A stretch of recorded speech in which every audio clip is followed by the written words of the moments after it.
Examination hall में बैठते ही कभी ऐसा लगा है सब पढ़ा था, सब आता था, लेकिन पेपर देखते ही सब ब्लैंक हो गया? अगर हाँ तो ये वीडियो सिर्फ आपके लिए है, क्योंकि आज हम इस वीडियो में वो सब टेक्निक्स सीखेंगे जिससे जो पढ़ोगे वो दिमाग में टिकेगा।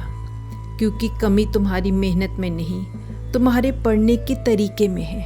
Hello students, welcome to 7 days exam series day 3। आज हम सीखेंगे कैसे हम अपने लर्निंग टेक्निक्स को चेंज करके अपने रिजल्ट्स को इम्प्रूव कर सकते हैं। लेकिन आगे बढ़ने से पहले आप अपने आप से प्रॉमिस करिए जो आप सीखोगे उसे अपनी लर्निंग प्रोसेस में फॉलो भी करोगे।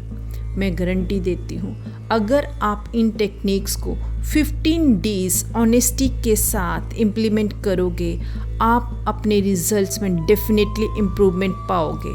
बट सबसे पहले आप मुझे बताइए, आप कैसे अपनी पढ़ाई शुरू करते हैं? सीधा बुक्स लेकर पढ़ने बैठ जाते हो या फिर मोबाइल पकड़ते हो? इफ़ येस तो यही आप गलती कर रहे हो।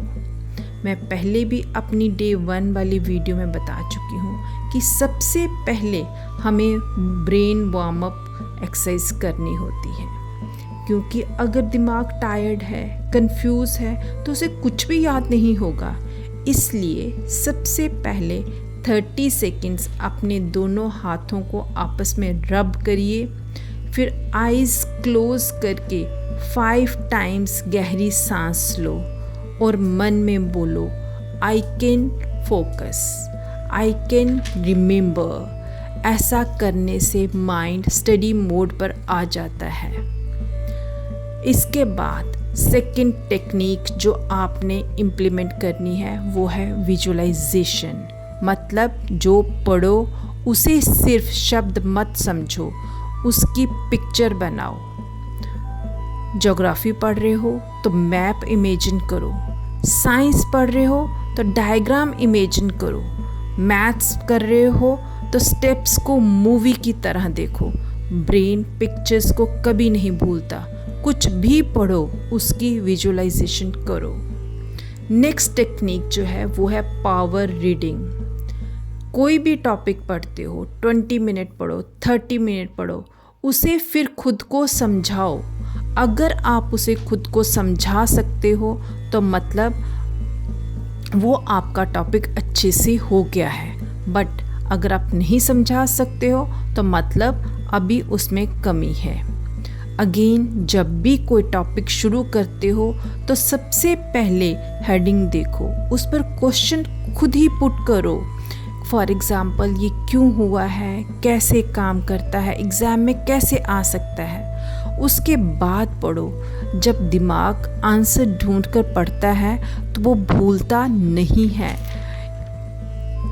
नेक्स्ट टेक्निक है टीच योरसेल्फ। इसका मतलब ये है कि आपने अपने आप को पढ़ाना है, अपना टीचर खुद बनना है। जैसे टीचर आपको पढ़ाते हैं, जब आप लर्न कर लेते हो, अपने लर्न किए हुए टॉपिक को खुद को समझाओ।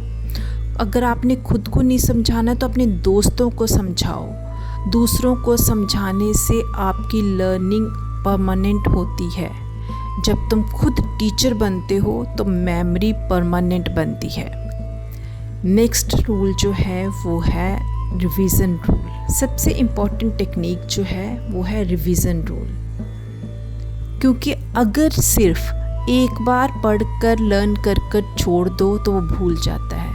इसलिए सही तरीका ये है, अगर एक टॉपिक हमने डे 1 पढ़ा है, उसको लर्न किया है, तो डे 2 उसको रिवाइज़ करो।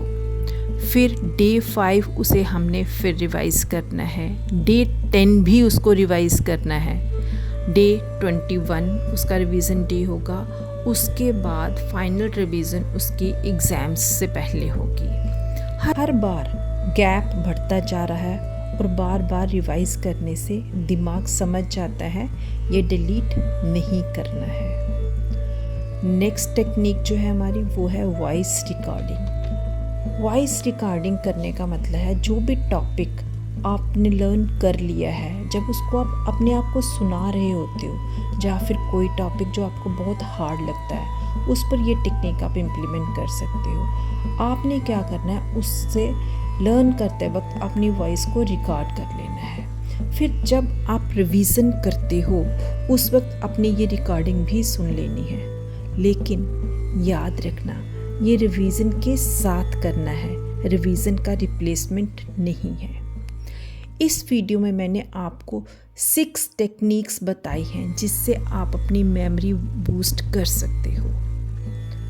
अब अंत में मैं आपसे पूछती हूँ, क्या तुम आज से ये सिस्टम फॉलो करोगे?